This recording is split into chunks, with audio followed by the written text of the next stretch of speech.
Listo, Mau.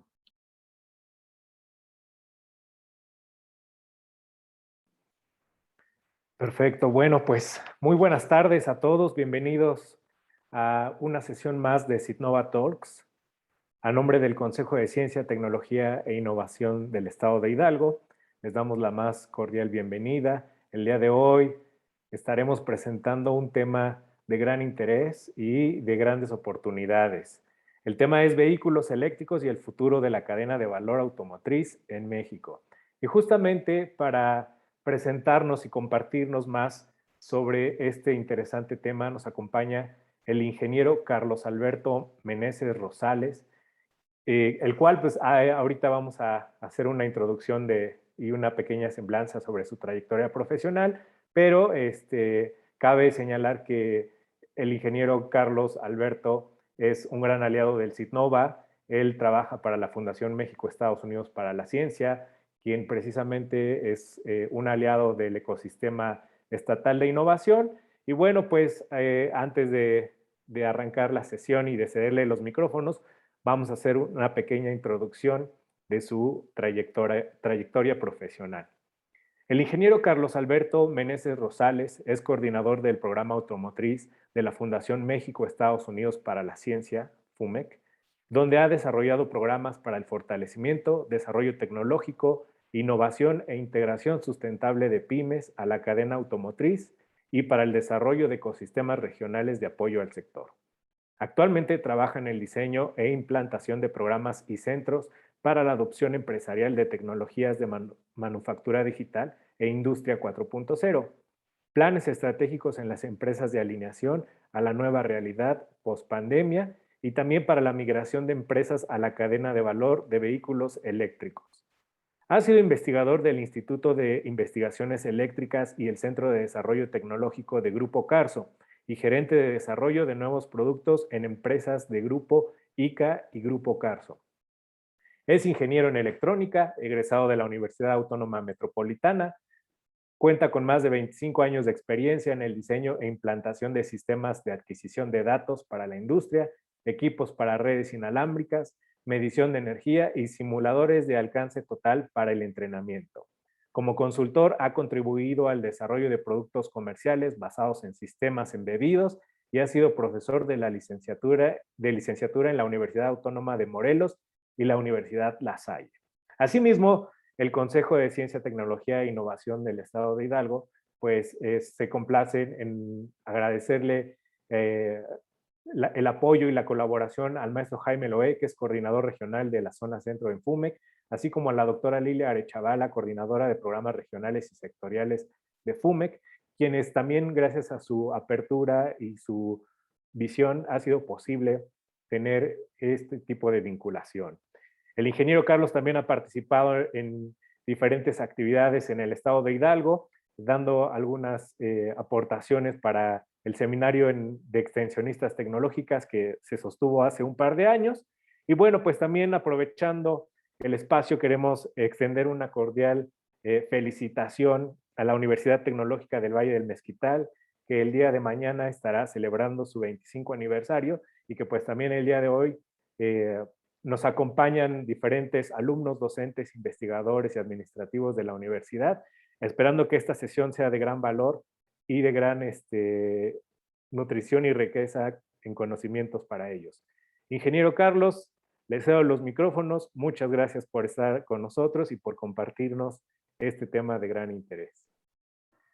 Sí, bueno, pues primero que nada, muchas gracias por la invitación. Este es un tema muy importante, apasionante para todos los que estamos en la industria automotriz y de manufactura en general. Puedo compartir ya mi pantalla, ¿verdad? Así es, con toda Excelente, confianza. perfecto. Pues entonces, bueno, un segundito. Ah, creo que si me avisan si ya se ve. Listo, ya se ve. Excelente. Pues empezamos entonces. Creo que este tema está muy de actualidad, ha estado tomando cada vez más ímpetu. Muy rápido, les platico muy rápido quién es la Fundación México Estados Unidos para la Ciencia. Realmente somos un organismo binacional creado a partir del Tratado de Libre Comercio donde una de las líneas es el desarrollo económico basado en la innovación, que es el apoyar a empresas y al ecosistema que rodea a todas las empresas, lo que es el gobierno, las instituciones académicas, las instituciones de desarrollo tecnológico e innovación, y obviamente de creación de recursos humanos en diversos temas y diversos sectores. Como comentaban, yo soy el coordinador de la parte automotriz. Hemos trabajado con muchas empresas, algunas muy interesantes en Hidalgo, por cierto. Y pues vamos a entrar en tema de lo que es el sector automotriz y por qué nos interesa este asunto. La industria automotriz en México, pues a partir del Tratado de Libre Comercio, aunque ya había un desarrollo previo, pero el hecho de incorporarse al Tratado de Libre Comercio y ahora al TEMEC, pues implican oportunidades muy fuertes regionales y globales. Además, México tiene tratados creo que tiene 35 tratados adicionales. Entonces, ahorita el sector automotriz en México es un sector clave en la economía. Es el cuarto exportador de vehículos completos ligeros. Eh, eh, Tiene el 36% de las empresas manufactureras, 950,000 empleos directos y es el quinto exportador mundial de autopartes. Y hacia Estados Unidos, como vamos a ver ahorita más adelante, somos el exportador número 1 de partes y refacciones. Todo esto pues crea una gran cantidad de empleos, de ingresos de divisas a México. Ha sido un lugar que ha sido muy importante ganárselo a través de las empresas que están en México. Y pues a partir de eso viene un tema interesante que es qué tendencias hay en este sector. En el 94 pues vino el Tratado de Libre Comercio. Ahí la idea era aprovechar lo más posible creando una cadena de proveeduría regional que pudiera aprovechar con empresas mexicanas pues a ser proveedor de los grandes armadores. Esto sigue siendo hasta cierto punto una asignatura pendiente. Tenemos una cadena extraña. Lo normal es una cadena en que hay pocos armadores, después un poco más de T1 y después más T2 y más T3. Se va abriendo una pirámide, pero en México no es así. Hay armadoras, hay proveedores T1 y de T2 en vez de haber más, están más o menos equilibrados, T3 hay menos, entonces como que nunca se logró tener una cadena muy fuerte regional de proveeduría. Siempre ha sido una asignatura pendiente. Después, entre el 2010 y el 2014, pues viene toda esta competencia global en la cual pues ya las empresas de Estados Unidos, que son nuestro principal cliente, pues compran en China, en Europa, en Asia, en la India. Y entonces, y también, entonces las empresas mexicanas se empiezan a enfrentar a competidores globales. Ese fue un tema importante. Seguimos trabajando en el tema. Para ese tema es importante siempre estar al corriente los avances tecnológicos que nos permitan ser competitivos, como la manufactura digital y 4.0, que es un tema que sigue en proceso de introducción en las empresas en México, sobre todo a nivel T2 y T3. Y después vino el tema de la guerra comercial con Estados Unidos y la pandemia, que lo que hizo fue pues mostrar que es importante que haya empresas, que la cadena sea muy confiable y acercar a los proveedores a la región donde están nuestros clientes. En este caso, pues nuestro cliente principal es Estados Unidos. Entonces la idea ahorita es ya no confiar tanto en Asia, sino en los países de la región, que son Canadá y México. Y ese es un tema importante porque, bueno, por un lado implica mucho más mercado, pero por otro implica pues cumplir de nuevo los requerimientos para ser proveedor, aumentar la integración regional, reconfigurar las cadenas de valor. Eh, y ha venido mucho el tema del reshoring, que es el que Estados Unidos dice, bueno, pues que se regresen directamente las empresas que se fueron a Asia, que regresen a Estados Unidos. Nosotros vemos que hay una oportunidad que regresen a México, por ejemplo, en lo que llaman el nearshoring. Pues todo esto son temas que pues están adaptando el sector a estos temas, ¿no? Y sigue siendo fuerte y sigue siendo resiliente y ya se ha mantenido en su lugar a pesar de la pandemia y de estos temas. Pero aparte de estos temas que son actuales, pues traemos el tema de nuevas tendencias que van a modificar nuevamente esta cadena. La electrificación, que es de lo que vamos a hablar, de la entrada de los autos eléctricos, la autonomización, que es la entrada de los autos autónomos, que vamos a revisar muy levemente, muy brevemente, Y los modelos de movilidad, que es algo que ya venía moviéndose hace unos, ¿qué será? 8 o 10 años desde que empezó gente como Uber, donde ya mucha gente ya no quiere tener su coche, lo que quiere es un servicio que la transporte. Eh, y entonces, bueno, se van a incrementar con los autos autónomos, donde también mucha gente igual va a decir, pues yo ya no quiero tener el coche, quiero que venga un vehículo autónomo por mí y me lleve a mi trabajo, me traiga, me lleve a la escuela, no sé. Entonces, estas tendencias son muy importantes. Pueden ser un factor de gran oportunidad, pero también de gran riesgo. Y es lo que vamos a tratar el día de hoy. No vamos a tratar de cuándo tendremos todos en México un coche eléctrico. Eso depende de muchos factores económicos y de ingresos, sino de qué pasa con esta cadena tan importante, qué pasa con todas las empresas y todas las personas que dependen de ellas cuando estos factores empiezan a impactarnos. Los mercados más importantes de autos en general y de autos eléctricos en este momento pues son Norteamérica, Europa y Asia. Pues para nuestra fortuna, pues tenemos a Norteamérica para empezar.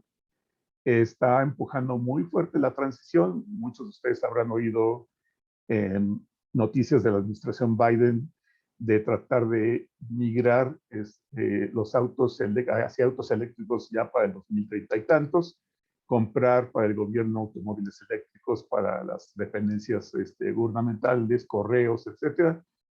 Europa también tiene una meta muy alta de cero emisiones hacia el 2050. Ya habrán oído que aparte de los gobiernos, muchas empresas de Europa ya pusieron, por ejemplo, el 2035 como límite para que todas sus unidades que venden sean eléctricas. Y aparte hay una meta adicional, que es el de que las fábricas que producen los autos para el 2050 tengan un balance de cero emisiones. Asia también trae un tema igual. Ahí en parte del tema, sobre todo en China, es que ellos no tienen en general gran acceso a, a los combustibles fósiles, entonces les conviene mucho pasar directamente hacia autos eléctricos. Y pues la tendencia, como les comento, se está dando muy rápido. Cada vez surgen más autos, surgen más empresas que los fabrican. Los gobiernos están emitiendo regulaciones de cuáles son las metas a futuro para electrificar el transporte, aunque digo, más bien lo podemos expresar como para retirar los autos de combustión interna, que son los que más contaminan. ¿Qué incentivos fiscales pueden tener los usuarios finales? ¿Qué incentivos finales pueden tener quienes fabrican la infraestructura de carga? ¿Qué políticas industriales puede haber? ¿Cómo normalizar la infraestructura que es necesaria? Finalmente, si no tenemos una estructura de apoyo, tanto en carga como en comunicaciones, etcétera, pues no van a progresar los autos. Entonces ya esto se está moviendo bastante rápido. Independientemente de todo este lineamiento gubernamental, hay un punto muy importante. Ahorita, por ejemplo, en México, pues mucha gente que trae su auto eléctrico, pues es mucho una conciencia ecológica, también es una moda, tal vez en ciertos sectores es mostrar que tienen siempre lo último en términos tecnológicos. Pero aún en este momento, pues es más caro tener un auto eléctrico que un auto de combustión interna. Entonces, vamos hacia el futuro de adopción de los autos eléctricos, pero va a haber un momento en que de plano el punto de inflexión en que la curva de aceptación de los autos y de crecimiento de los autos eléctricos va a ir subiendo y la de los de combustión interna va bajando. Y ese punto es el momento en que el costo de tener la propiedad de un auto eléctrico y un auto de combustión interna se equilibra. Aquí ya entre el costo de adquisición, con el costo de mantenimiento, de combustible, de uso, de impuestos, etcétera, ya sea prácticamente el mismo y a partir de ese momento, como la tendencia de los autos eléctricos es a bajar de precio, pues va a ser cada vez más atractivo tener un auto eléctrico. Y ese punto de inflexión es alrededor del 2024 en los principales mercados como Europa y Estados Unidos. Entonces ahí vamos a ver que el crecimiento va a subir en forma acelerada de estos autos. ¿Cuál es el asunto? ¿Por qué nos preocupa este tema? Si vemos aquí en este dibujito, A la izquierda tenemos un auto que es un auto de combustión interna, tiene más de 100 partes móviles, tiene pues, el motor obviamente, turbocargadores, baterías, clutch, transmisión, frenos, escapes, bombas de combustible, tiene múltiples sistemas que conocemos desde siempre en los autos. Y a la derecha vemos un auto eléctrico. Y lo que notamos inmediatamente es que el número de partes se reduce dramáticamente, el número de componentes de partes móviles cambia mucho. Ya nada más tenemos la batería, tenemos un inversor que es electrónica, tenemos el motor que es motor eléctrico. Y entonces, pues, totalmente, ¿qué va a pasar con estos procesos, empresas, gente que produce todos estos componentes que van a desaparecer? Y además, pues bueno, si nosotros somos un país que exportamos y que producimos partes para los autos finales y producimos autos finales, ¿en qué medida estamos capacitados para producir estos nuevos autos? Donde muchas de las partes que ya teníamos experiencia, conocíamos los procesos, etcétera, pues van a desaparecer. Esa realmente es la problemática del tema en términos de la cadena de valor en México. En el caso de las armadoras, por ejemplo, pues traíamos el tema de las armadoras que conocemos desde siempre, ¿no? Tenemos a Ford, a General Motors, lo que fue Chrysler, que ahora es Chrysler, Fiat, Peugeot, que son gente con una gran tradición de más de un siglo produciendo automóviles, producen en gran volumen, tienen unas plantas grandísimas de ensamble, y que tratar de competir con este tipo de empresas con una planta tradicional implica una inversión brutalmente alta. Por eso digo, muchas veces hablo del auto mexicano, pero pues cómo crear una planta tremenda como la que puede tener Ford o General Motors, pues no había manera, ¿no? Y en general se manejan y se fabrican y se distribuyen por áreas geográficas. Y ahora con el auto eléctrico, de pronto entran jugadores que jamás habían estado en este tema. Empresas como Tesla, empresas de San José, California, que tradicionalmente son empresas de alta tecnología, de electrónica, de tecnologías de información, que no tenían nada que ver con automotriz. Fabrican en menores volúmenes, tienen nuevos procesos de manufactura y nuevos materiales, y han creado unas que le llaman mini factorías, donde en vez de crear una factoría grandísima que surte a toda una región geográfica, crearon pequeñas fábricas que pueden ponerse en una región mucho más pequeña y distribuir los autos desde ahí. Se me olvidó, voy a quitar un momento mi cámara para tener todo el ancho de banda para la explicación. Y bueno, tan es así que la directora y presidenta de General Motors, Mary Barra, dice, no tengo duda que la industria automotriz cambiará más en los siguientes 5 a 10 años de lo que los ha hecho en los últimos 50. Así de dramático es el cambio, ¿no? Y es un cambio al que todos los que pertenecen a la cadena se tienen que adaptar. Vamos a platicar un poquito de estos cambios ya a un nivel de detalle. Por ejemplo, ¿qué cambia? Por ejemplo, cambian los materiales.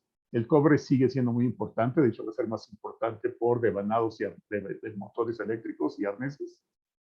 Entra el famoso litio para las baterías de litio, cobalto y grafito. Esos materiales se vuelven importantísimos, claves en forma estratégica en cada región de quien tenga acceso a ellos, porque si no van a estar en desventaja de costo al producir estos autos. El neomidio, que es el material que se usa para los imanes permanentes. Nosotros lo vemos más frecuentemente en los imanes que traen los discos de la computadora, pero son materiales indispensables para los motores eléctricos.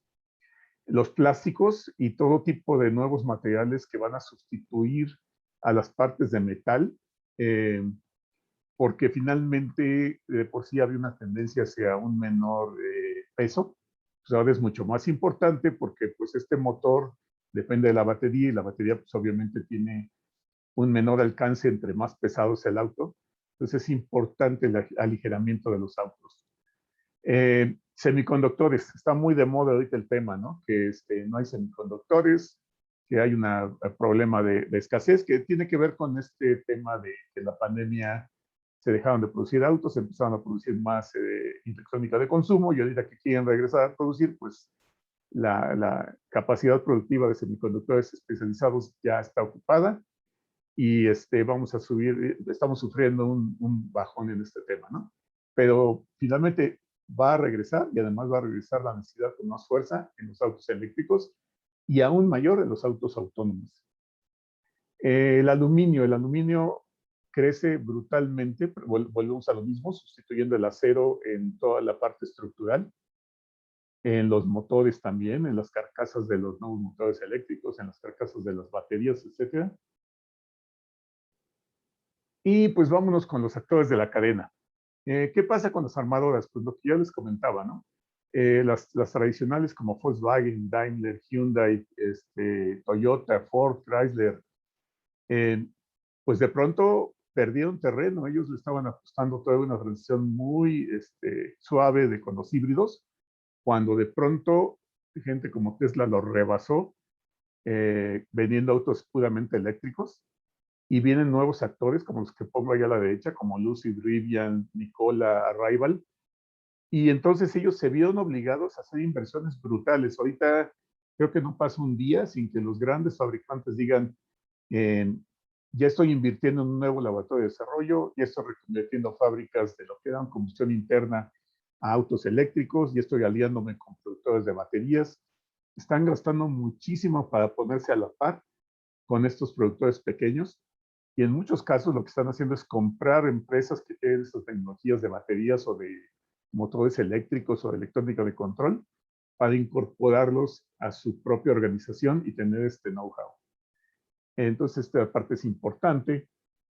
Como les comentaba, vienen las microfactorías que requieren menos capital, menos terreno, se despliegan mucho más rápido la nueva fábrica.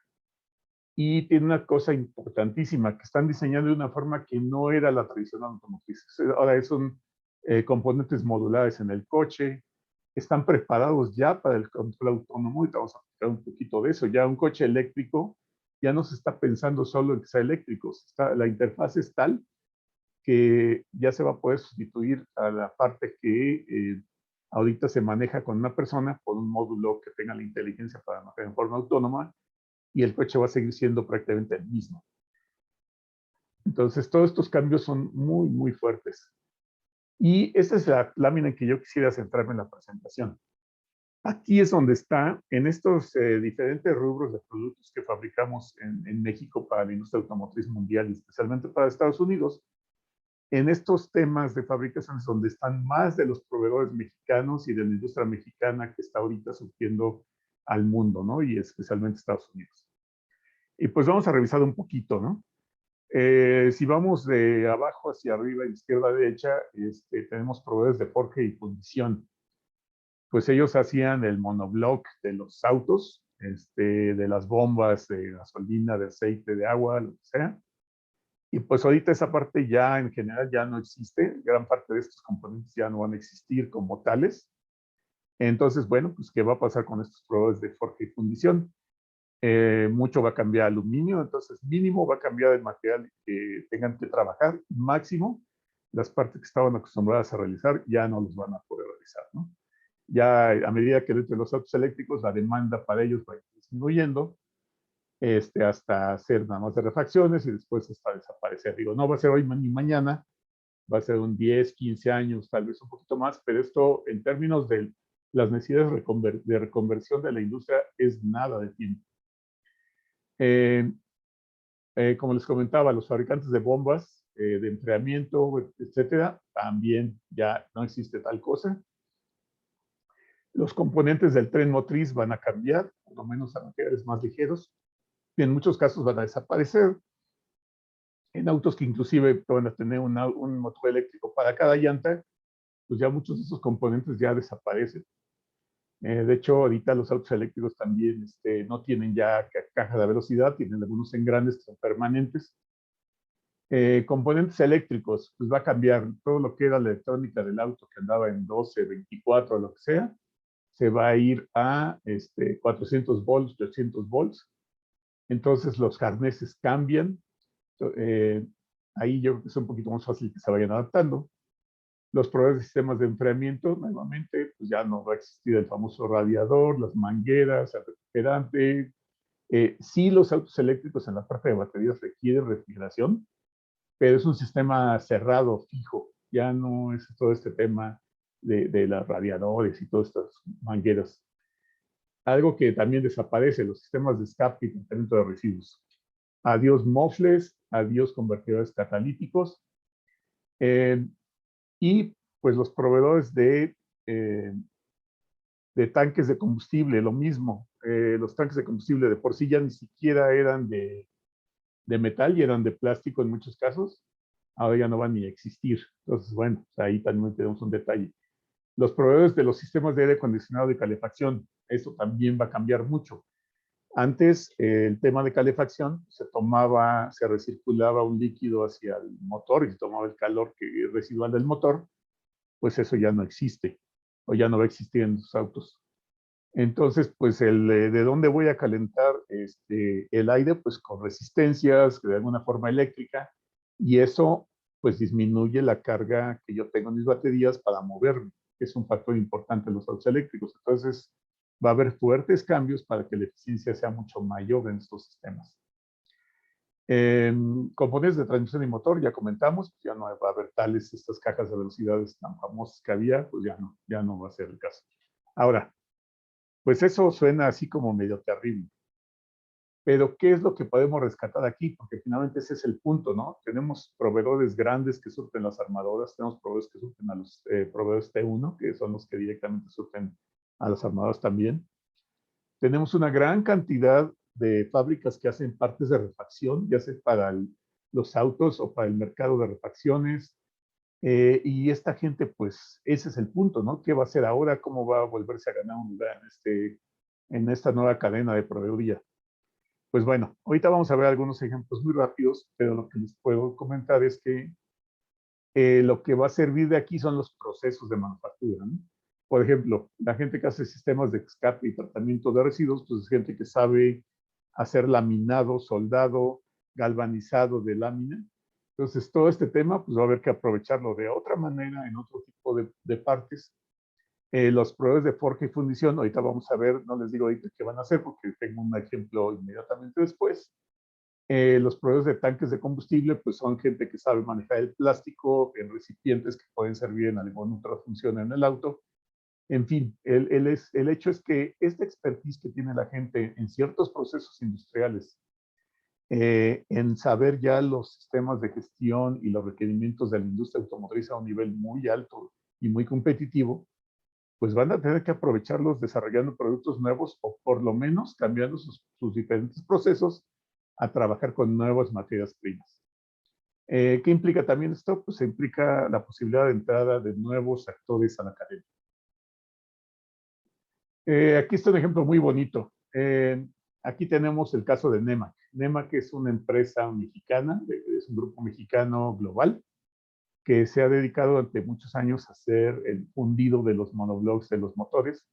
En especial viene haciendo los monoblocks de los Audis, por ejemplo, en aluminio. Y entonces ellos ya están trabajando en este proceso de, bueno, ¿para dónde voy, no? O sea, ¿cómo me sigo insertando? ¿Cómo agarro ahorita que está empezando la industria automotriz de autos eléctricos? Un lugar, ¿cómo agarro, cómo me posiciono en este nuevo mercado? Pues lo que han hecho es desarrollar carcasas para motores híbridos, desarrollar carcasas para motores eléctricos en aluminio y lo que es pues la carcasa de las baterías, todo ello en aluminio fundido. Aparte de ello, pues como comentamos, ¿no? Las partes de la suspensión están cambiando de acero a aluminio, pues ellos están aprovechando para empezar a ofrecer esas partes de suspensión en aluminio. Y pues algún comentario muy interesante es que pues sí, ellos tienen un ingreso ahorita de 350 millones de dólares en este segmento. Ahorita no es más que el 10% de sus ingresos, pero están pensando que ya para el 2022 esos 680 se convierten en 1,000 millones y así va a ir creciendo. Entonces, este es un caso de una empresa que, pues sí, es un competidor global, es mexicana, pero tiene una estrategia muy interesante de saber qué está pasando, para dónde tiene que ir, tomar decisiones con tiempo. Y eso es lo que tienen que hacer muchas de las empresas mexicanas, que a este nivel, pues, tienen laboratorios de investigación, tienen estrategia muy fuerte, pero a los competidores de nivel T2, por ejemplo, los proveedores secundarios, pues muchas veces a duras penas tienen a los ingenieros de manufactura, menos alguien que esté pensando en las tendencias de para dónde migro y qué hago. Entonces es un tema muy importante. ¿Cómo apoyamos a esta gente? Y comentamos de los nuevos actores. Pues viene gente que los que van a fabricar las baterías, los que van a fabricar los motores eléctricos para el tren motriz, que es una tecnología muy diferente a la que estaban acostumbrados para los motores de los alternadores, las bombas, etcétera. La electrónica de potencia y control, la importancia sube muchísimo, precisamente porque ya lo que van a controlar es el motor eléctrico. Materiales más ligeros, la gente que maneja fibra de carbono, resinas avanzadas, el mismo aluminio, pues empieza a tener ventanas de oportunidad que a lo mejor antes no tenía y que puede aprovechar. Eh, los servicios de soporte, como quién va a fabricar las estaciones de carga, quién va a darle mantenimiento a estos autos, qué pasa con los talleres mecánicos de mantenimiento. Yo creo que ya ni siquiera van a tener tanto sentido como mecánicos, ¿no? Ya la parte mecánica ya no es tan fuerte como la electrónica y la eléctrica. ¿Quién va a desarrollar servicios de soporte para los autos que van a tener un fuerte enlace hacia sistemas de información, de entretenimiento, de información de dónde hay gasolineras, dónde hay estacionamientos, cómo programar mi mantenimiento, cómo va mi batería en su rendimiento, etcétera, ¿no? Pues aquí hay una oportunidad para nuevos actores. Las baterías, pues es un tema dominado ahorita por Asia en general. El tema fuerte viene con el tema del litio. Aquí vemos algunos de los actores principales, pero ya vienen también baterías que tienen tecnologías como estado sólido, que ya también son un tema muy interesante, que permitirá que esto se popularice más y que los coches eléctricos tengan un desempeño más cercano a lo que estábamos acostumbrados en cuanto a distancia, por ejemplo, ¿no? Aquí el punto, bueno, y también quién va a reciclar este tipo de materiales al final, quién va a disponer de estas baterías y cómo se va a regresar este material, porque finalmente esos materiales como el litio, el cobalto, el grafito, son materiales de gran demanda, entonces no es de que se desperdicien ni se tiren. ¿Qué pasa en México? En México, pues bueno, dos de nuestras principales armadoras, que es Ford y General Motors, pues ya anunciaron plantas en México para producir autos eléctricos y motores eléctricos. Mucho están reconvirtiendo en sus plantas de Estados Unidos. La planta tradicional de Ford de toda la vida se está convirtiendo a fabricación de autos eléctricos, pero en Cuautitlán, México, ya tenemos la fábrica que produce el Mustang Mach-E y ya se anunció un segundo modelo también para esa planta. Aparte de eso, pues tienen un centro tecnológico de investigación y desarrollo que se está mudando de Santa Fe hacia Naucalpan, donde hay una gran cantidad de ingenieros sumamente capacitados y que están tomando un papel clave en el desarrollo de nuevos autos. Precisamente un logro que se promocionó este año fue que gran parte del desarrollo de la nueva Bronco Sport que se va a fabricar en Hermosillo se hizo en este centro con ingenieros mexicanos. Aquí lo importante es, pues, ¿qué pasa con este centro? ¿Va a tomar temas clave de desarrollo de autos eléctricos? Por lo menos sabemos que va a seguir desarrollando interiores, el chasis, todo lo que son las partes de la carrocería. Pero sería también interesante que tal vez tomara estos temas claves de los autos eléctricos, de las baterías y los motores. General Motors también ya anunció que en México va a tener una planta en Ramos Arizpe que va primero a producir baterías y después motores. Y también tiene un centro de ingeniería muy importante en Toluca, el Centro Técnico Regional de Toluca, donde también hay gente muy especializada. Entonces es interesante ver que a nivel de, de creación de valor, si estos centros crean mucho valor agregado y es importante que encuentren un lugar en los autos eléctricos también. Perdón. Vehículos ligeros. Pues aparte de las máquinas, de las marcas normales, tenemos los nuevos competidores. Ya en México ya una empresa global que se llama Next2Go ya anunció una alianza con Questum del grupo Kimco para tener una de estas famosas microfábricas para ensamblar vehículos. Rival ya también platicó de que quiere establecer una planta de estas. Aquí abajo a la izquierda, si se fijan, hay una imagen donde está una planta de fabricación de este tipo de empresas. No sé si por el tamaño de los espacios de estacionamiento de las calles se fijan que realmente esto no es nada comparado con el tamaño que ocupa una planta tradicional como lo es Ford, como es las plantas de Nissan en Aguascalientes, que son espacios inmensos. Estas plantas son plantas pequeñas de bajo volumen y ya se han anunciado varias en México, como les digo, una en Coahuila. Rival estaba pensando en tratar de establecer una en el centro de la República. Y aparte tenemos autos de nicho, tenemos a Sacua, que lleva muchos años trabajando autos eléctricos de nicho, o sea, autos pues, para mercados muy específicos. Tenemos ahora también a LMITH, que está en Puebla, que produce el auto que ven ustedes a su derecha, donde el mercado de autos como estos, ahorita más que México, es el sur de Estados Unidos como California, pero finalmente es una oportunidad de una empresa mexicana con su propio diseño que venda en Estados Unidos, ¿no? Es parte del famoso sueño de tener nuestros propios autos y nuestra propia marca puesto a nivel global. ¿Qué más viene? Pues los utilitarios, es un tema importantísimo.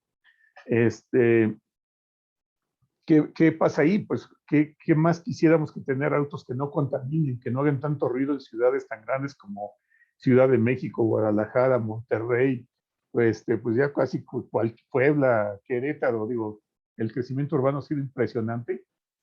Y un tema clave para tanto las empresas como para la calidad de vida en las ciudades, pues es esta entrega de última milla con vehículos como estos. En México el pionero fue Moldex, que es parte del grupo Bimbo, en tener vehículos de distribución de última milla eléctricos.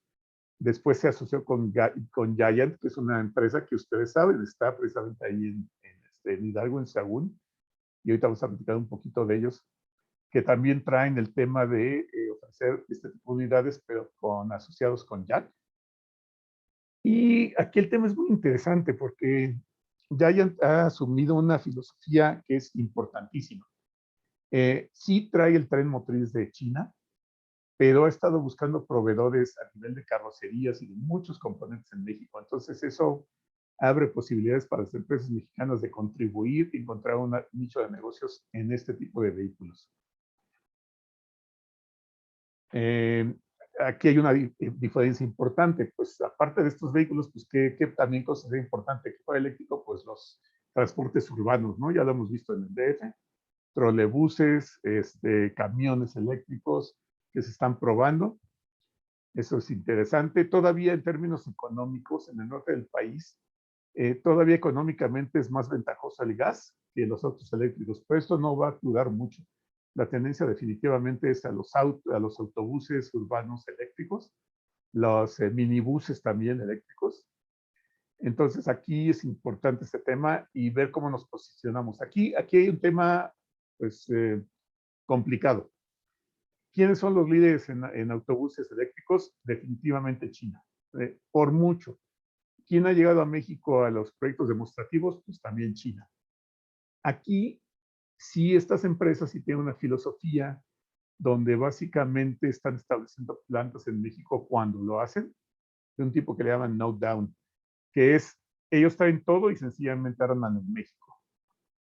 Aquí pues, sería importante encontrar la manera de que pues, México pudiera encontrar un nicho para empezar, pues en estos temas de carrocerías, ¿no? Que pudieran hacer los pasamanos, los asientos, los vidrios, los pisos, los interiores de la parte de la cabina. Por eso me interesó resaltar el tema de Giant, porque ellos sí están abiertos mucho más en este momento a la proveedora mexicana y aquí hay que trabajarle un poquito más, ¿no? Entonces, pues, como verán, el panorama es muy amplio. Esta plática es corta, les voy a resumir algunas partes de los retos y oportunidades que vemos. ¿Cuál es el horizonte de tiempo para insertarse en estas cadenas? Pues el horizonte es casi que ya. Estos autos se van a empezar, ya están fabricando, pero van a tomar una preponderancia para el 2030, pero un auto de 2030 se diseña, bueno, se empieza a preparar la planta mínimo 3 años antes y se empieza a diseñar como 4 o 5 antes. Entonces eso quiere decir que si yo quisiera entrar en estos autos nuevos, en una nueva línea de autos, pues ya estaría yo como 3, 4 años de poder tener las capacidades productivas para yo nominarme ante un fabricante y decirte, oye, puedo fabricarte tus motores eléctricos, o puedo fabricar los arneses, o puedo fabricar las baterías. Entonces, realmente no hay mucho tiempo. Hay empresas como Continental que ya, un tema importante, ellos tenían una división de tren motriz. Ahorita esa división ya cambió hasta de nombre, ya se llama Vitesco, está una parte importante de desarrollo está en México, y ya están dedicados a los trenes motrices eléctricos y ellos nos dicen, ya voy apenas a tiempo de entrar. Entonces es importante, no tenemos mucho tiempo. Los centros de fabricación y diseño de los autos eléctricos, pues seguir aprovechando la puerta de Ford, General Motors, Toyota, Volkswagen anunciaron que las plantas van a ser en Estados Unidos, pues ahí creo que Nissan también. Ahí sí necesitamos ver cómo se puede abrir un nicho, por lo menos a nivel de fabricar las partes que se manden a Estados Unidos y las plantas que armen el vehículo completo. Fabricación de partes, comentamos, somos el primer país exportador, seguiremos siendo el primer país exportador hacia Estados Unidos cuando las plantas fabriquen autos eléctricos, pues es importante pensar cuáles son las capacidades actuales, cómo reposicionar nuestro servicio de los diferentes procesos de manufactura, cómo aprovechar las nuevas tecnologías de digitalización y 4.0 en nuestra planta. Y entonces todo eso es un tema que hay que meditar mucho. La oportunidad de la fabricación, instalación y comercialización de infraestructura de soporte. Ustedes ya han visto en algunos supermercados pues las estaciones de carga. La pregunta sería es quién las hace, podemos hacerlas en México, es una oportunidad, tiene que haber mucho más estaciones de carga para que la gente se anime pues, a tener un coche sin la preocupación de quedarse parado lejos de un lugar donde hay una estación de carga. Tenemos, como ya les mencionaba, los autos eléctricos de nicho, que ya tenemos un mercado importante en el sur de Estados Unidos, como en California, por ejemplo. Tenemos el tema de los vehículos utilitarios de transporte urbano que ya mencionamos, las materias primas y los insumos. Aquí es un tema interesante. Casi todas estas materias primas las está dominando ahorita China. Y China, pues obviamente no va a tener muchas ganas de vender la materia prima. Va a querer vender los motores completos, los imanes, los motores eléctricos completos, etcétera. Entonces eso pone en desventaja a la región. Inclusive en México muchos de los yacimientos de litio ya los tiene, la concesión lo tienen empresas chinas. Entonces eso es un tema importante de cómo si queremos competir como región Norteamérica, debemos asegurar los componentes de materia prima necesarios para poder competir. Las baterías, ¿quién las fabrica? ¿Quién las recicla? En México ya hay gente que tiene la capacidad de reciclar. Eso es importante. Traemos empresas pequeñas que ya tienen un nicho, que están empezando a ayudar a empresas como BMW a tratar de planear ya cómo van a reciclar estas baterías. Eh, digo, para los autobuses eléctricos, por ejemplo, que se instalaron en Chile, ya ahorita ya es un momento de cambio de baterías. En México los coches que están comprando pues van en 2, 3, 4 años ya van a estar cambios de baterías posiblemente. Entonces, ¿qué va a pasar con esas baterías? ¿Quién las recicla? ¿Quién las, ¿cómo se llama? ¿Quién las vuelve a componer o las regenera o las convierte para otros usos como paneles solares? Y pues una oportunidad también es la continuar el mercado de combustión interna. Finalmente, mientras que Asia y Estados Unidos y Europa se van a ir a autos eléctricos muy rápido, México, los países de Latinoamérica y los países pues, menos adelantados van a seguir un tiempo más con los autos de combustión interna, inclusive nuevos. Entonces, la idea es que estas plantas de Estados Unidos que dejan de producir un auto de combustión interna, pues que venga hacia las plantas de México y que se siga produciendo para México, Latinoamérica, para el mundo. Mientras dure la oportunidad, también es una oportunidad de mantenernos en ese mercado. Pues eso es lo que les quería platicar básicamente. Esto es ahorita un estudio de prospectiva. Lo que sigue es, y que estamos haciendo, es entrevistarnos con cada actor, cada tipo de empresa, de organización, empresas a todos los niveles, desarmadoras, organizaciones empresariales como los clústeres automotrices, como la MIA, la INA, y entender qué están viendo, qué planes tienen para evolucionar, cómo esos planes pueden hacer sinergia entre los diferentes actores. Y vamos a hacer un mapa de ruta respecto a este tema para tratar de crear un panorama que podamos presentar al gobierno, ante la misma industria y tratar de lograr colaboraciones que nos ayuden a mejorar y a competir. Algunos ejemplos del tipo de empresas que estamos entrevistando son estas en todos los niveles, ¿no? Desde armadoras, nuevos fabricantes, fabricantes de autopartes, centros de desarrollo, instituciones de educación superior que deben tener egresados que conozcan las tecnologías, y hasta talleres de mantenimiento que comentaba. Ya no va a ser un taller mecánico. Ahorita lo pensé, pues ya no sé cómo se van a llamar, pero pues ya no tanto. Pues eso es lo que les quería yo platicar. Creo que sí dejé un pedacito de tiempo para algunas preguntas. Antes de pasar a las preguntas, les dejo mis datos y les dejo una liga. Quien quiera tener el estudio completo ya está en electrónico. Y si pueden entrar a esta liga y me van a dejar ustedes sus datos y yo les mando el estudio completo. Pues muchas gracias. Espero haberles dado un panorama rápido de este tema. Muchísimas gracias, ingeniero Carlos Alberto, coordinador del programa automotriz de la Fundación México-Estados Unidos para la Ciencia. Muchas gracias por la participación.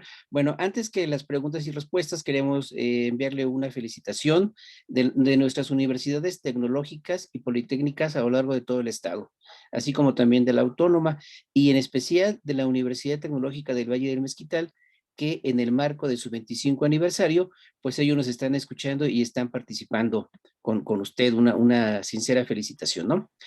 Y ahora sí, con las preguntas. Nos están preguntando qué partes o qué componentes son los que se integrarían primero al cambio de los autos eléctricos en nuestro país, obviamente, ¿sí? ¿Qué componentes o qué partes de los vehículos son más rápidas y más veloces? Porque se requiere, pues, innovación en esto, ¿no? O ¿de qué dependerá? De los materiales que existen en el país, de las importaciones que tendremos de esos componentes en sí. ¿Cómo la industria mexicana o cómo los jóvenes podrían pensar en participar? Claro que sí. Yo creo que lo primero que podemos hacer es aprovechar los procesos que ya conocemos.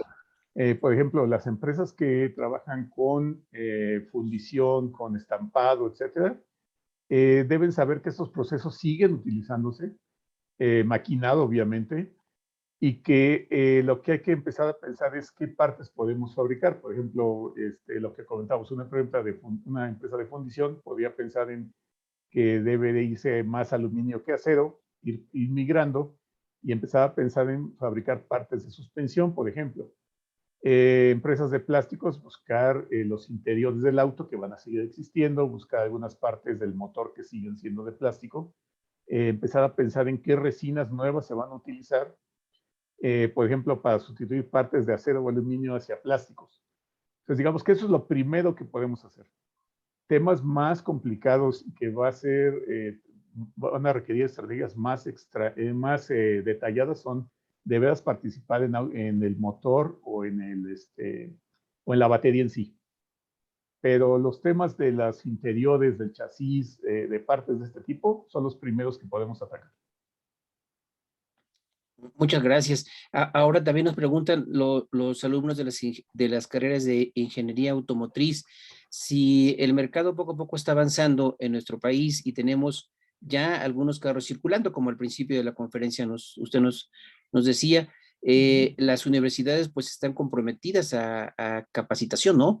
Porque es muy diferente la mecánica automotriz de un auto eléctrico a un auto de combustión. Ahora, ellos nos preguntan que si la Fundación México, Estados Unidos para la Ciencia, tiene visualizadas algunas capacitaciones, algunos cursos o algo que pueda llevar a las universidades de alguna manera, información, papers o no sé, algo en línea que se pueda consultar.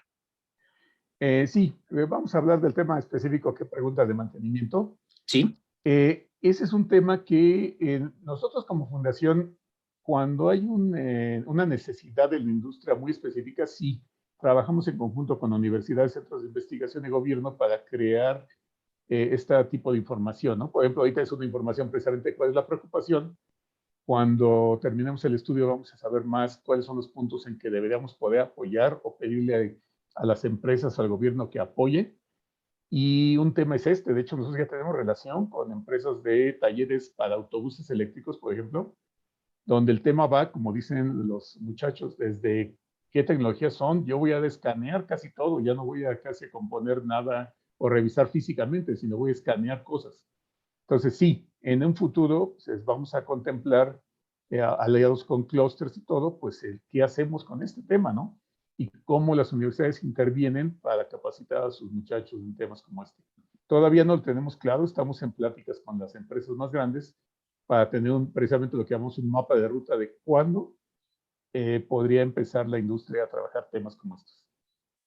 Como mantenimiento, que es muy importante. Sí. Y también ellos nos tienen algunas dudas, si existen algunas empresas en el centro del país que ya estén realizando alguna tecnología para implementarla en los autos eléctricos, y si tiene usted conocimiento o la fundación tiene visualizadas empresas en el centro del país.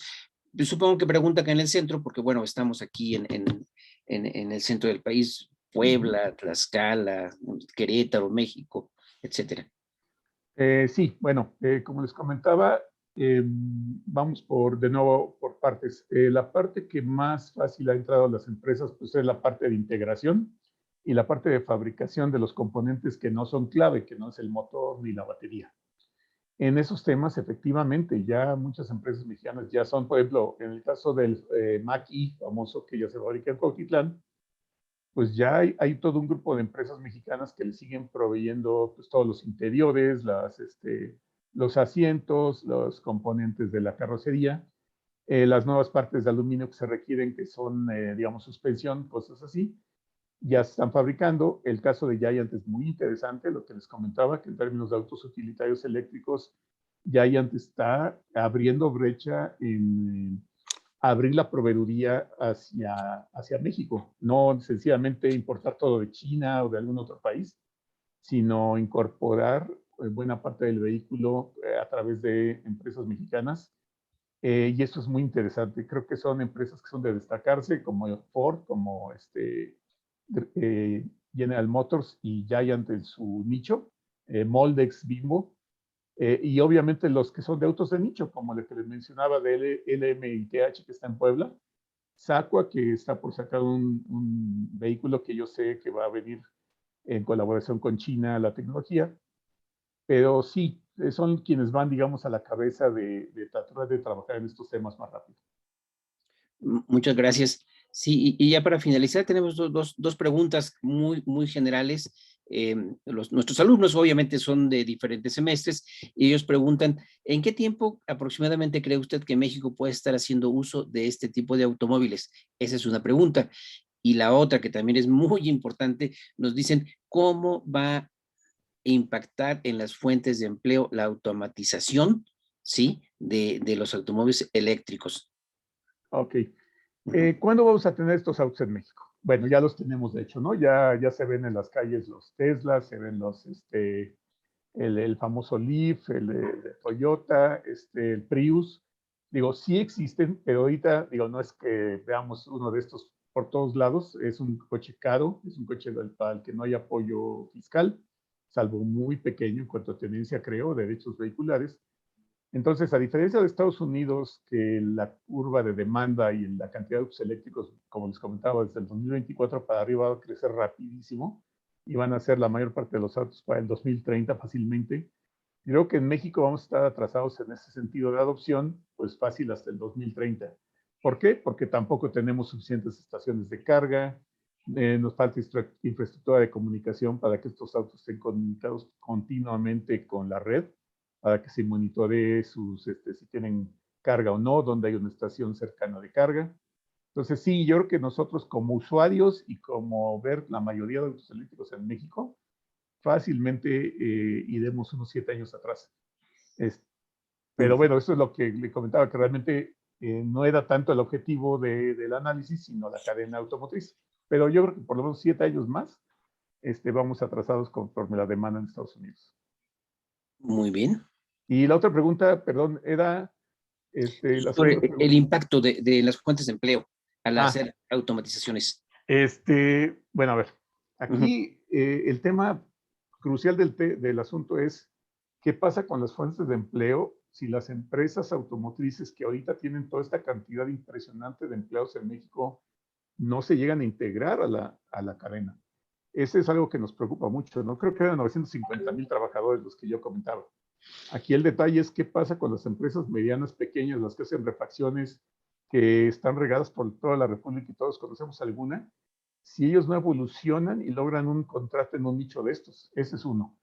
Y la otra es sí, efectivamente, estas minifactorías que mencioné son sumamente automatizadas. Entonces, sí hay un impacto en el empleo, definitivamente. Tenemos oportunidad si precisamente nos movemos a cuestiones de automatización, de control, de TI, o sea, tecnologías de información en cuanto a manufactura digital, industria 4.0, pero muchos de los empleos operativos de manufactura manual, pues sí se van a reducir. Eso es un hecho. Pues sí, van a haber cambios también en la parte de laboral y también, obviamente, como dicen nuestros compañeros, en la parte de la propiedad industrial, transferencia de tecnología, obviamente, que son temas muy, muy, muy importantes para los automóviles eléctricos y el futuro. ¿Algo que quiera agregar, maestro? Pues no, realmente creo que es una plática introductoria para que vieran pues, realmente cuál es la posible problemática y la oportunidad que tenemos al frente. Y pues que lo exploren más ustedes, nos estamos abiertos a cualquier otra pregunta, a la colaboración o a inclusive la exploración conjunta de pues a dónde nos va a llevar esto como país, como Estado, como industria, como región industrial, y estamos abiertos a cualquier plática posterior con los actores interesados. Y lo que les comentaba aquí es, aquí hay un link. Esto está descrito mucho más detallado en un estudio que les puedo compartir. Nada más les pediría que entraran en esa liga, contestaban unas preguntitas y con todo gusto se los mandamos. Excelente, lo vamos a dejar aquí para que nuestros compañeros lo tengan y las universidades lo puedan acceder. Pues muy amable, ingeniero Carlos Meneses Rosales, muy gentil por su participación en Sinova Talks. Como cada 8 días nosotros estamos todos los miércoles a las 2 de la tarde. Agradecemos mucho su participación y seguramente alumnos y profesores e investigadores sobre la industria automotriz lo estarán enviando más preguntas e información. Muchísimas gracias.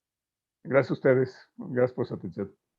Muy buenas tardes, agradecemos la atención de todo el público, en especial de nuestras universidades tecnológicas y politécnicas, obviamente también en la Universidad Autónoma, que ICBI, tuvo mucha participación. Bueno, los esperamos el próximo miércoles a las 2 de la tarde, con un tema muy importante que se llama Migración Internacional y Transnacionalismo en el Estado de Hidalgo. Vamos a contar con la presencia del doctor Edgar Manuel Flores Castillo, profesor del Tecnológico de Monterrey y director académico del Colegio del Estado de Hidalgo. Sin duda, un tema muy importante que tiene que ver también con la parte laboral y con el desarrollo de los ecosistemas de innovación en nuestro Estado de Hidalgo. Muchísimas gracias. Buenas tardes a todos. Gracias.